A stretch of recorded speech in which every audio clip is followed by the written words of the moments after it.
Hi friends, welcome to Maira. Paravasam part 18. మంచి పని చేశావు యశస్వి. చీకటి అయిపోతే తాతయ్య అమ్మమ్మ నువ్వు ఇంకా రాలేదని నా ప్రాణం తీసేస్తారు, తెలుసు కదా అంది శ్రావణి. సరే మమ్మీ, ఫ్రెష్ అయి వస్తాను అని వెళ్ళింది యశస్వి. ఉదయం నుంచి తీయించుకున్న ఫోటోలన్నీ ఆ రాత్రి ఆదిత్యకు సెండ్ చేసింది. ఆ ఫోటోలన్నీ చూసిన ఆదిత్య, ఒసే వరం, చదువుకోమని అంటే నువ్వు బర్త్డే పార్టీలు ఎంజాయ్ చేస్తున్నావా అని అడిగాడు. మామ, నువ్వు వెళ్ళిన తర్వాత నాకున్న ఏకైక బెస్ట్ ఫ్రెండు రాగిణి. తను కూడా కొద్ది రోజుల్లో యూఎస్ వెళ్ళిపోతుంది. అందుకే ఈ బర్త్డే పార్టీ. నా సంగతి సరే, కానీ నువ్వు ఇండియా వచ్చేది ఉందా, లేదంటే అక్కడే ఎవరినైనా చూసుకున్నావా అంది ఆదిత్యతో గొడవ పడుతున్నట్టు. అంత సీన్ మీ మామకు ఉందో లేదో నీకు తెలియదా అన్నాడు. లేకపోతే ఏంటి మామ, 2 ఏళ్లకు వస్తానన్నావు. నా ఎగ్జామ్స్ కూడా దగ్గరకు వచ్చేసాయి. ఇంకా 3 నెలల్లో నా ఎగ్జామ్స్ అయిపోతాయి కూడాను. నువ్వు మాత్రం అక్కడే ఉన్నావు అని అలకగా అంది. నాకు కూడా ఎప్పుడెప్పుడు వచ్చి నీ ముందు వాలిపోవాలా అని ఉందే. నేను కూడా తొందరగా రావడానికే ప్రయత్నం చేస్తున్నాను.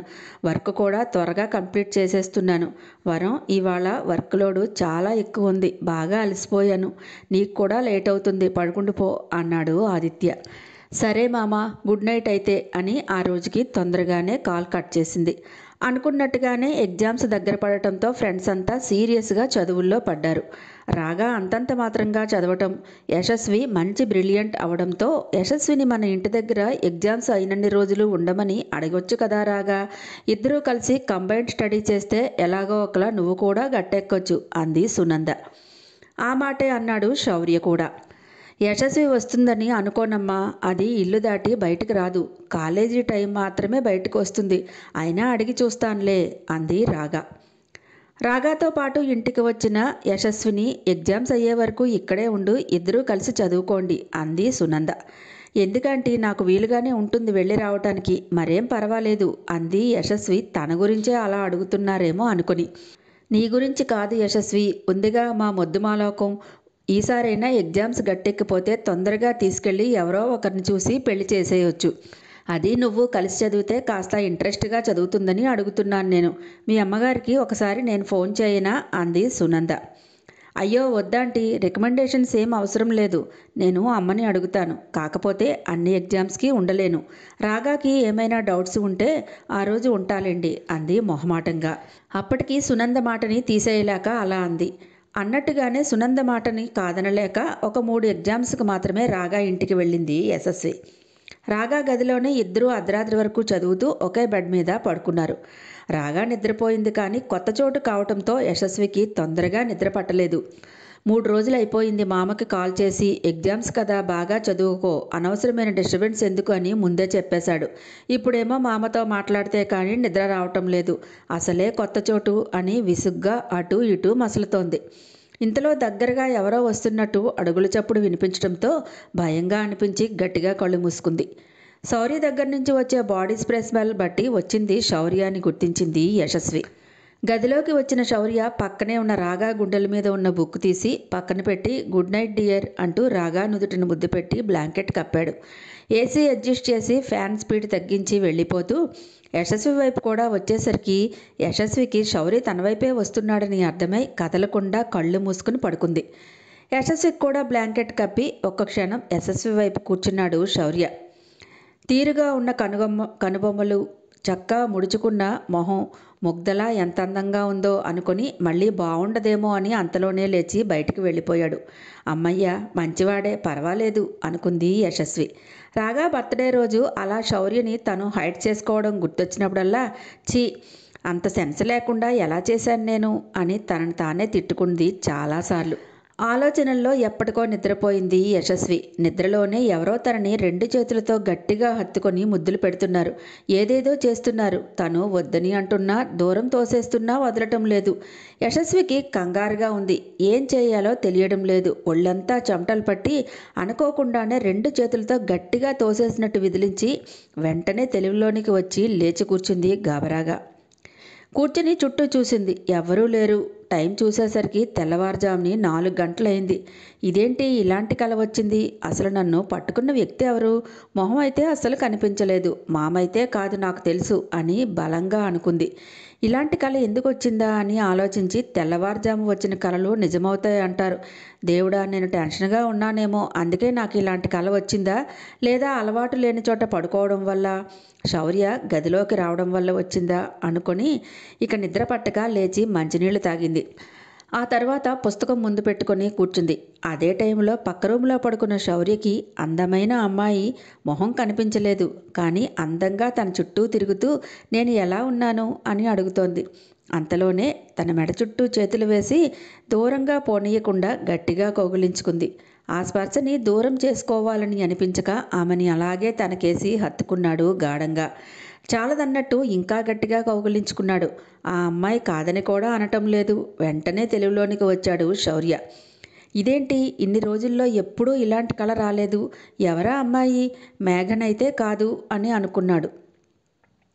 వాటర్ కోసం చేయి చాపాడు. బాటిల్ ఖాళీగా ఉండటంతో లేచి బద్ధకాన్ని వదిలించుకొని కిందకు వచ్చి ఫ్రిడ్జ్లో నుంచి వాటర్ బాటిల్ తీసుకొని బాగా దాహంగా అనిపించి మొత్తం ఖాళీ చేసేశాడు. మీదకు వెళ్ళిపోతూ రాగా గదిలో లైట్ వెలుతురు కనిపించడంతో నెమ్మదిగా డోర్ తీసి చూసేసరికి యశస్వి రీడింగ్ ల్యాంప్ వేసుకుని చదువుకుంటూ కనిపించింది. లోపలికి వెళదామా వద్దా అని ఈ టైంలో వెళ్ళి పలకరించడం బాగుండదు కదా అని తిరిగి మేడ మీదకి వెళ్ళిపోయాడు. యశస్వి ఆఖరి ఎగ్జామ్ కూడా రాసేసిన తర్వాత హాయిగా ఊపిరి పీల్చుకుంది. అదే ఆ రోజు ఆదిత్య ఇండియా రావటం కోసం ఫ్లైట్ ఎక్కాడు. ముందుగా యశస్వికి చెప్పకుండా ఉండాలని అనుకుని సర్ప్రైజ్ చేయాలనుకుని తల్లిదండ్రులకు కూడా చెప్పలేదు. వారం రోజుల ముందే రావాల్సిన వాడు తాను ముందుగా వస్తే యశస్వి చదువుకి కొండెక్కినట్టే.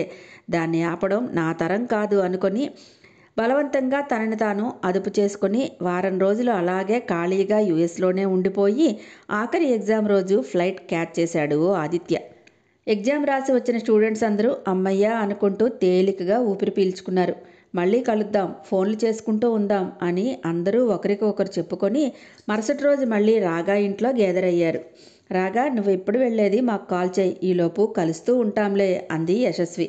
అందరూ కాసేపు సరదాగా కబుర్లు చెప్పుకొని ఎవరిళ్ళకి వాళ్ళు బయలుదేరిపోయారు. ఎగ్జామ్స్ అయిపోయిన తర్వాత ప్రశాంతంగా మాట్లాడదామనుకున్న యశస్వికి మామ కాల్ కలవకపోవడంతో చిరాకుగా కలవరిస్తూనే పడుకుంది ఆ రోజు. ఆదిత్య ఆగమేఘాల మీద ఇంటికి చేరుకున్నాడు. వస్తూనే ముందు అక్క దగ్గరికే వచ్చాడు. కానీ గదిలోకి వచ్చి చూసేసరికి యశస్వి పడుకుని ఉండటంతో అమ్మ దగ్గరికి వెళ్ళొస్తాను, ఆ దెయ్యం లేస్తే దానికి చెప్పకక్క నేను వచ్చిన సంగతి అని చెప్పేసి అక్కడి నుంచి తల్లిదండ్రులను ఒకసారి అలా ఇలా పలకరించి వెంటనే మళ్ళీ యశస్వి దగ్గరికి వచ్చేశాడు. కొడుకు వస్తున్నట్టు ముందుగా చెప్పకపోవటం అంతా యశస్వి కోసమే అని నవ్వుకున్నారు మాధవయ్య గారి దంపతులు. తమ్ముడు వచ్చాడు కాబట్టి ఏదైనా స్పెషల్ వంటకం చేయాల్సిన అవసరం ఉంటుందేమోనని శ్రావణి తల్లి దగ్గరికి వచ్చింది. యశస్వి ఇంకా నిద్రలోనే ఉండటంతో 3 ఏళ్లకు ముందు చూసిన యశస్వికి ఇప్పుడు చూస్తున్న యశస్వికి చాలా తేడా కనిపించింది ఆదిత్యకి. దూరంగా నిలబడి నిద్రలోనే ఉన్న యశస్విని అలాగే చూస్తున్నాడు. వరం, నేను ముందుగా రాకపోవడమే మంచిదయిందే. ముందుగా వచ్చుంటే నువ్వు ఈ ఎగ్జామ్స్ సక్రమంగా రాసి ఉండేదానివి కాదు. తప్పకుండా నేను నిన్ను డిస్టర్బ్ చేసేవాడిని. ఇంత అందంగా తయారవే అంటే నేను లేనప్పుడు ఏం తింటున్నావు? నిన్ను చూస్తుంటే అసలు దూరంగా ఉండాలని లేదు. అలా ఉన్నావు, నా తప్పేముంది చెప్పు అనుకుని వెళ్ళి పక్కనే పడుకున్నాడు. వరం, ఇక నేను ఆగలేనే, మనం పెళ్లి చేసేసుకుందాం అన్నాడు చెవిలో నెమ్మదిగా. మంచి నిద్రలో ఉన్న యశస్వికి ఆ మాటలు మెదడుకి బాగానే చేరాయి. ఆదిత్య వైపు తిరిగి గుండెల మీద అడ్జస్ట్ అయిపోయి చేసేసుకుందాం మామ, ఇప్పటికే చాలా లేట్ అయిపోయింది అని కళ్ళు తెరవకుండానే మళ్ళీ నిద్రలోకి జారిపోయింది. పిచ్చిమొహం, నిజంగా నేను నీ పక్కనే ఉన్నానే, నిద్రలో ఉన్నా నా మాటకి ఇది బాగానే ట్యూన్ అవుతుంది అనుకొని వరం అని పిలిచాడు మళ్ళీ. అబ్బా మామ, నువ్వు అలా పిలుస్తుంటే నా దగ్గరే ఉన్నట్టుంది. కళ్ళు మూసుకుంటేనే నయం, కల్లోకైనా వస్తావు అని మరింత దగ్గరగా జరిగి సర్దుకుంది. నెత్తి మీద టపీమని ఒక్కటిచ్చాడు ఆదిత్య. టక్కును లేచి కూర్చుంది యశస్వి. తల తడుముకుంటూ పక్కకు చూసుకొని, ఆహా ఎంత అదృష్టం, ఎదురుగుండా ఉన్నట్టే ఉన్నావు మామ అంది మళ్ళీ గుండెల మీదకి చేరిపోతూ. వసే దెయ్యం, నిజంగానే వచ్చేనే నేను, కాస్త తెలివి తెచ్చుకొని చూడు అన్నాడు యశస్విని లేపి కూర్చోబెట్టి ఎదురుగా మట వేసుకుని కూర్చున్నాడు. ఆదిత్య మాటలకి ఒకసారి కళ్ళు నిలుపుకొని చూసి కెవ్వుమంటూ గట్టిగా అరిచింది. పిచ్చి సంతోషంతో మా మామయ్య వచ్చాడో అంది గట్టిగా. తుళ్ళిపడి తనను తాను ఒకసారి తట్టుకున్నాడు ఆదిత్య. ఎందుకే అంత గట్టిగా అరుస్తావు, గుండె జారిపోయింది ఇక్కడ అన్నాడు. వెంటనే లేచి ఆదిత్య ఒళ్ళో కూర్చొని చుట్టూ చేతులు వేసి మొహం అంతా ముద్దులు పెట్టేసింది. మాము, నిజంగా వచ్చావు కదూ, ఇది కల కాదు కదా అంది. ఆదిత్య నవ్వుకొని, నువ్వేం మారలేదే, అప్పుడు ఎలా ఉన్నావో ఇప్పుడు కూడా అలానే ఉన్నావు అన్నాడు చుట్టూ చేతులు వేసి. ఎందుకు మారాలి మామ, నేను ఇలా ఉంటేనే కదా నీకు ఇష్టం అంది ముద్దు ముద్దుగా. చాలాసేపు ఇద్దరు కూర్చుని ముచ్చట్లు తనివి తీరా చెప్పుకున్నారు. కంపు కొడుతోందే, వెళ్ళి ఫ్రెష్ అయి రాకూడదు అన్నాడు ఆదిత్య. అయ్యో మామ, నువ్వు వచ్చావని బ్రష్ చేయడం కూడా మర్చిపోయాను, 5 నిమిషాల్లో వచ్చేస్తా అంటూ వాష్రూంలోకి పరుగుపెట్టింది. నవ్వుకొని లేచి చెదిరిపోయిన పక్క సర్దాడు. యశస్వి ఫ్రెష్ అయి వచ్చాక అమ్మతో అస్సలు మాట్లాడనే లేదే, నిన్నే చూడాలనిపించి ముందు ఇటువైపు వచ్చేశాను, ఇప్పుడు వెళ్ళానంటే కర్ర పుచ్చుకొని కూర్చుని ఉంటుంది చూడు మీ అమ్మమ్మ అన్నాడు. నిన్ను ఏమైనా అంటే నేను ఊరుకుంటానా మామ, చూద్దాం పదా అంది. లోపలికి వస్తున్న యశస్విని ఆదిత్యని చూస్తూ, ఏమే పెళ్లి కాకుండానే నా కొడుకును కట్టేసుకున్నావా, పిల్లాడు ఇలా వచ్చాడు, అలా ఒక్క మాట పలకరించి నీ దగ్గరికి పరిగెత్తుకుని వచ్చేశాడు అంది లక్ష్మి. మా మామ కాబట్టి నా దగ్గరికి వచ్చాడు, తాతయ్య ఒక్కరోజైనా వచ్చాడా నా దగ్గరికి చెప్పు, నీ దగ్గరే ఉంటాడు ఎప్పుడు అంది యశస్వి. ఇదిగోరా ఇదే వరుస, ఒక్క మాట కూడా పడనివ్వదు మీద, పుచ్చుకున్నది తిరిగి వాళ్ళ మాటలకి తిరిగి ఇచ్చేస్తుంది అంది శ్రావణి. ఈ రోజుల్లో అలాగే ఉండాలక్క, మెత్తగా ఉంటే మొత్తేస్తారు అందరూ అన్నాడు ఆదిత్య. ఆ రోజంతా ఊర్లో ఉన్నవాళ్ళందరూ ఆదిత్యను చూసి వస్తూ పోతూ పలకరించి వెళ్ళేవారే, అసలు ఖాళీయే లేదు ఇద్దరికీ మాట్లాడుకోవడానికి. మామ ఏం చేస్తున్నావు అంటూ పిల్లిలా ఆదిత్య గదిలోకి అడుగుపెట్టింది చీకటి పడ్డాక యశస్వి. యశస్వి రావడం దూరం నుంచే చూసి తలుపు చాటును నక్కాడు ఆదిత్య. పిల్లిలా అడుగుపెట్టిన యశస్విని చుట్టుకొని పట్టుకొని గది తలుపు గడి పెట్టేశాడు. మామ, నువ్వు చూడలేదనుకున్నాను, చూసేశావా అంది గారంగా. ఉదయం నుంచి ఎప్పుడెప్పుడా అని ఎదురు చూస్తుంటే ఎవరో ఒకరు వచ్చి వెళుతూనే ఉన్నారే, వరం ఒక చిన్న ముద్దియ్యవే అన్నాడు వెనక నుంచి కౌగిలించుకొని భుజం మీద గడ్డ మార్చుకుని. అమ్మో ముద్దే, అమ్మమ్మకు తెలిసిందంటే చంపేస్తుంది అంది. అవును మరి, ముద్దు పెడుతున్నాను అని అమ్మమ్మకి చెప్పి ఇస్తావా, భలే ఉన్నావే వరం, చక్కగా బాల్లా రౌండ్గా తయారయ్యావు, ఎక్కడ పట్టుకున్నా భలే మెత్తమెత్తగా ఉన్నావే, నడుం చుట్టూ ఉన్న చేతుల్ని మరి కాస్త బిగిస్తూ తమకంగా అన్నాడు. అమ్మమ్మ వస్తుంది మామ, ప్లీజ్ వదిలే అంది. అబ్బా, వాళ్ళంతా పడుకున్నారులేవే, ఏవైనా కబుర్లు చెప్పవే, రాత్రికి ఇంటికి వెళ్ళకు, నా దగ్గరే ఉండిపో అన్నాడు. ఉండిపోతే ఏం చేస్తావు అంది గుసగుసలాడుతూ. ఆదిత్య అంత దగ్గరగా ఉంటే ఒళ్ళంతా ఏదో తెలియని కంగారు వచ్చేసింది యశస్విలో. హాయ్ ఫ్రెండ్స్, నా ఛానల్ నచ్చితే లైక్ చేయటం, షేర్ చేయటం మర్చిపోకండి. సబ్స్క్రైబ్ చేసుకోండి ఫ్రెండ్స్, మరిన్ని మంచి అప్డేట్ కోసం వెయిట్ చేస్తూ ఉండండి.